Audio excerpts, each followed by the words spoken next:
అమ్మాయి అల్లుడేడి? రెడీ అవుతున్నట్టున్నాడు నాన్న. ఏడే ఉన్నాను కదా. అమ్మాయి అల్లుడేడి? పూంటి అదే బాగున్నారా మామయ్య?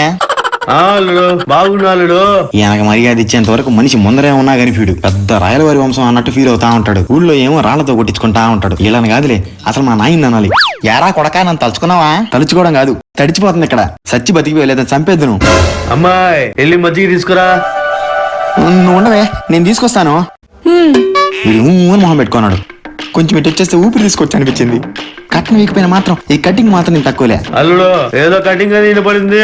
పాల ప్యాకెట్ కట్ చేస్తున్నా మావా. చూసి కట్ చేసుకో, ఏదో పడితే అది కట్ చేసుకోవాక మళ్ళీ ఇబ్బంది. నెత్తి మీద ఇంటికి లేదు గానే కటింగ్ గురించి మాట్లాడుతున్నాడు.